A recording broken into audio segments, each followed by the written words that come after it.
Hola y bienvenidos al Picalibro. Hoy quiero hablar sobre uno de los fenómenos que en la epistemología, es decir, que en el estudio filosófico de qué es lo que hace que un conocimiento sea científico o no. Si no sabes nada de epistemología, te dejo aquí algunos videos, incluso una lista, para introducirte a la epistemología, que es una de las áreas de la filosofía más interesantes. Y una de esas dudas que se han generado es qué hacer con lo que se ha llamado experimento mental. Seguramente has visto experimentos mentales, por ejemplo, el gato de Schrödinger, creo que es el más famoso en materia de física, pero por el caso del tren, por ejemplo, si desvío el tren o no lo desvío, es uno de los experimentos mentales más famosos en ética. Galileo, cuando colocó este teórico experimento, pero nunca se hizo en la práctica, por lo menos no por parte de Galileo, de tirar dos objetos, uno muy ligero y uno más pesado, para ver cuál caía primero, la torre. Todo esto tiene consecuencias importantes en la confirmación de la teoría, en la explicación de la teoría o en la refutación de la teoría.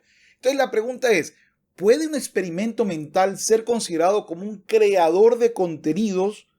Si esto fuera así, significa que la información es decir, que los datos científicos son a priorísticos, es decir, vienen antes que el experimento. Él la informa, lo que vuelve y confirma que los datos nunca matan un relato, que el relato es previo al experimento y de ese relato es que tú justificas los experimentos. La única forma en que esto no sea así es que un tercero que no comparte el relato utilice el mismo dato tuyo para refutarte. Pero eso lo dejo ya, creo que ese tema ya lo toqué bastante pues amplio en unos 2 videos que están por aquí. Ahora, continuando con el tema, ¿por qué se considera que el experimento mental es un experimento y no un acto de imaginación? Vamos, ¿qué tiene de especial? ¿Por qué? El experimento tiene que ser práctico y externo, dicen algunos. Considere la experimentación de manera general. La fuerza de cualquier prueba experimental involucra criticar algún conjunto de asunciones, usualmente organizadas en una o más teorías. Los experimentos prueban la factibilidad de hacer algo en el mundo justo en la manera en que lo requieren las teorías que lo representan. En otras palabras, la teoría es criticada mediante las prácticas que la vinculan a aquellos aspectos del mundo que ella pretende tratar. Al igual que ocurre con el enfoque experimentalista tradicional de Sorensen, Godin enfatiza la semejanza entre los experimentos mentales y los experimentos reales. Ambos son casos del razonamiento experimental, es decir, a través de ellos se busca criticar una teoría apelando a la posibilidad de alguna consecuencia que la confirme o refute. Adicionalmente, ambos tipos de experimentación exhiben un carácter procedimental. El experimentador debe poseer cierta competencia semántica y conceptual con la teoría que se pretende criticar para poder seguir correctamente la narrativa del experimento, la cual también tiene un orden que se debe respetar a pie juntillas para alcanzar la conclusión deseada. Justo el mismo tipo de rigor que exhiben las experiencias reales. Al observar al microscopio una muestra en busca de tejido cancerígeno, por ejemplo, no puedes omitir el paso en el que se introduce el colorante correspondiente sin comprometer el éxito del experimento.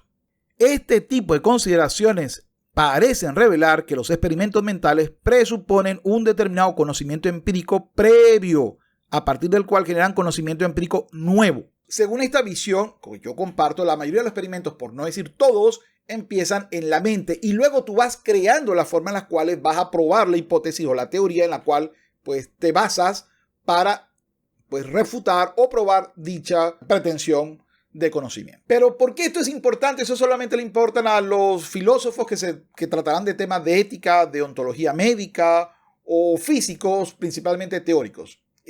No. La mayoría de las decisiones que se han tomado hoy responden a un tipo de experimento mental.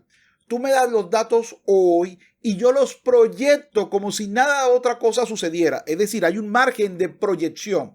Cuando hablamos de escenarios futuros, por ejemplo, el clima, estamos haciendo proyecciones con datos empíricos del hoy y eso es imposible que sea 100% adecuado. ¿Por qué?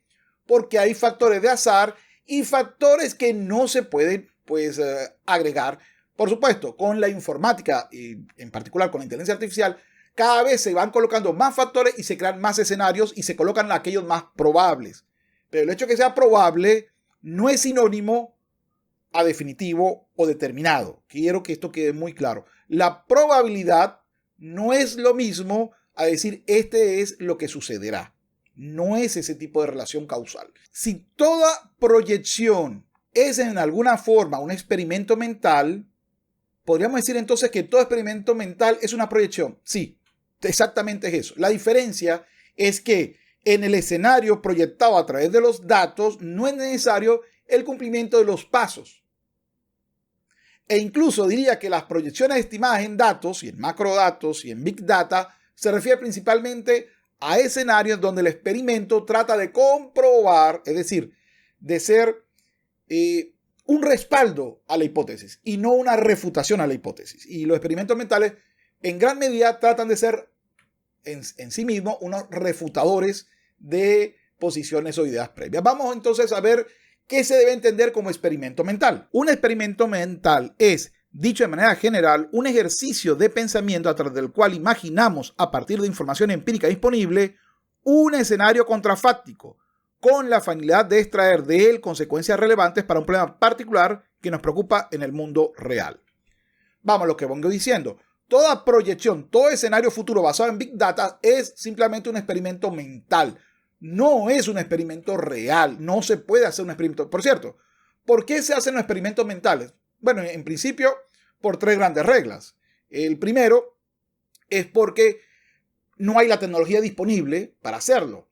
Ejemplo, pues muchas veces no había la tecnología para probar alguna teoría en materia física o incluso pues, en materia física principalmente. Y cuando se desarrolla la tecnología, entonces ya se puede pasar del experimento mental a la comprobación empírica. Pero hay otro. ¿Y qué pasa con las teorías éticas cuando el experimento per se no se puede realizar sin violar la ley o la ética o la moral de la sociedad? Ejemplo, el del tren y el tranvía y la decisión de a cuál de los dos pisos. Bueno, si pisa a cualquiera vas preso. O sea, eso no se puede llevar en la práctica. Se puede tratar de colocar ese escenario, pero llevarlo a la práctica implica una condena para el que lo haga. Que quede claro. Y un tercero puede ser que es imposible porque es una proyección a futuro. Por consiguiente, no puedo probar el futuro. Pero mientras más hago esa proyección y más acertado he sido, pues posiblemente debamos tomar muy en serio esas proyecciones. Pero ojo con esto, son proyecciones. Ahora, contrafáctico, para que quede claro, significa que es posible hacerlo, pero no se ha hecho. Eso es lo que quiere decir contrafáctico. Entonces, quedan excluidos del concepto de experimento mental imaginar que vienen dragones o orcos, cosas totalmente fantasiosas o de eliminación. O lo que es igual, ciencia ficción per se no es un experimento mental.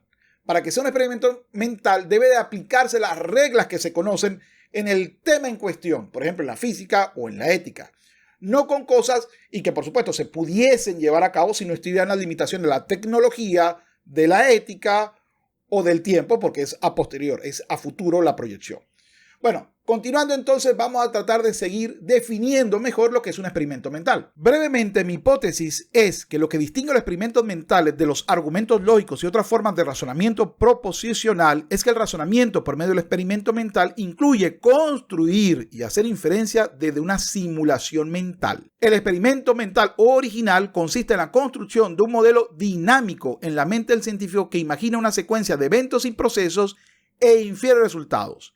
Ella entonces construye una red narrativa para describir el escenario y la secuencia, con el fin de comunicar el experimento a otros. Muchos han dicho que el experimento mental no es más que un argumento retórico. La verdad es que no, porque desafía precisamente los principios en los cuales se fundamenta una teoría. Realmente pone, muchas veces con reducción al absurdo, en tela de juicio muchos dogmas o muchas propuestas que aceptamos como buenas, cuando vemos que hay excepciones que tal vez no sea tan buena. Por eso es que de repente el absolutismo absoluto en la conducta sea siempre, pues hay que verlo con ojeriza. Yo siempre me he declarado kantiano tropical. Es decir, sí, el absolutismo es muy bello, pero en el mundo real hay cosas que pues, no estaban previstas en la imaginación. Esa es la realidad. La realidad supera la ficción.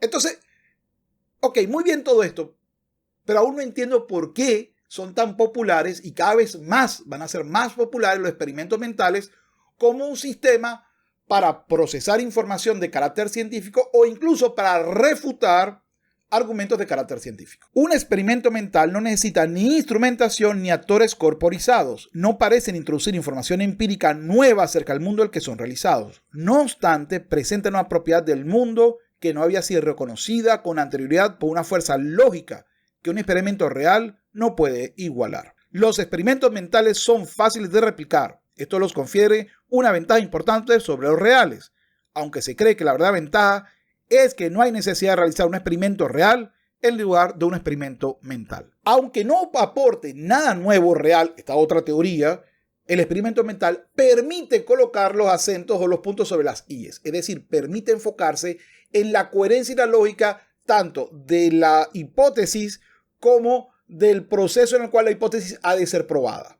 Y esto muchas veces, cuando se lleva al experimento real, no se aplica. Es difícil de replicar o incluso es difícil de percibir pequeñas alteraciones que pudieron haber afectado los datos o la información recogida. Pero aún así, ¿por qué el experimento mental es cada vez más importante en la rama de epistemología? Bueno, por lo siguiente. Un experimentador mental va desde un mundo real a mundos en los que otras cosas son posibles y regresa a un mundo actual que ha sido alterado por el viaje. ¿Por qué los lectores de estas bitácoras de viaje a menudo están obligados a ver el mundo de manera diferente? La respuesta se encuentra en la narrativa experimental. Las nuevas narrativas experimentales de las que fueron pioneros Galileo y Boyle permitieron a los lectores hacer observaciones vicarias mediante su participación mental en las prácticas descritas. Esto dio credibilidad a los fenómenos reportados al ser producidos por estas prácticas. Esta tecnología literaria liberó a los observadores de la necesidad de participar físicamente, mientras preservó su habilidad de participar mentalmente. Los hechos podrían ser diseminados a las personas quienes podían estar en el mundo del experimentador sin tener que estar en él. Los epistemólogos aún no se ponen de acuerdo en considerar si el experimento mental realmente produce nuevo conocimiento o, por el contrario, logra a través de la lógica refutar o, por el contrario, validar conocimientos previos o incluso experimentos reales previos, solamente a través de la experimentación mental. Pero, sea como sea, sin duda, esto ha llegado para quedarse. Y como he dicho reiteradamente, creo que este es el escenario más probable dentro de los que manejan Big Data. Hacer experimentos mentales, proyecciones y determinar si esas proyecciones se han cumplido o no se han cumplido. Por eso es importante entender los límites y los alcances del experimento mental. Wow, se me había olvidado comentarles por qué estoy haciendo este video. Primero porque me gusta la epistemología y creo que ustedes deben de conocerla también. Y aparte de eso, es porque voy a crear una nueva sección, tal vez en este canal o en el canal secundario de Capitán Cultura. Aún no sé por dónde lo voy a publicar, o posiblemente publique aquí experimentos mentales, que son principalmente en ética, que voy a tratar de responder con ustedes en vivos en otro canal o en la otra vía. Allí voy a colocar, voy a colocar un experimento mental y allá vamos a ir por la discusión. Bueno, en general aún no sé si lo publicaré por acá o por el canal secundario. Por favor, dame qué piensas tú por este canal. Serían videos cortos, menos de 1 minuto, máximo 2 minutos, describiendo el experimento mental. Ejemplo, el caso del tranvía, ejemplo, el caso del violinista, ejemplo, en el gato de Schrödinger, etcétera, etcétera, etcétera. ¿Y cómo podríamos responderlo? Por supuesto, me voy a enfocar no en física, sino en ética, que es mi área favorita. Dicho esto, ahora sí me despido. Quiero agradecer antes a los que contribuyen a sostener este canal. De verdad, muchísimas gracias a mi Patreon que vienen de seguida. José Flores, Miguel de la Rosa, Jorge Guerra, El Perro de Diógenes, Sir Tatzelop, Albert Williams, Eva García Franco, Joaquín López, Rocío Cori, Humberto Ávila, A.I., Alex, Cris Balco, Alberto Rojas, Tony Macías, Darío López, Israel Hernández, Julio Ortiz, Diego Londoño, Antonio Armijo Sáez, Luis Vargas, Álvaro Arteaga, J. Frigo, Guillaume Padrón Marcos, Alfonso, Leonel Virrojas, Cris, Lula, Gonzalo Alsina, Jaime Almenares, Harry Won, Miguel Morales, Eduard Soto, Mariano Sibila, Ernesto Pablo, Javier, Cristian Contreras, Sergio Delgado, Pablo Kevin y Chalón Paola. Muchísimas gracias por su apoyo al canal. Es todo por hoy. Aparte de agradecerte por haberte quedado hasta acá, pues te invito a que me sigas en mis redes sociales, El Picalibro, en Twitter y en Instagram. También en la red morada se llama El Picalibro. Y por supuesto en mis canales secundarios que son Capitán Cultura y El Picalibro Live. Es todo por hoy. Recuerda, menos Estado y menos impuestos es necesario. No dejes que otro piense por ti. Sapere aude y hasta luego.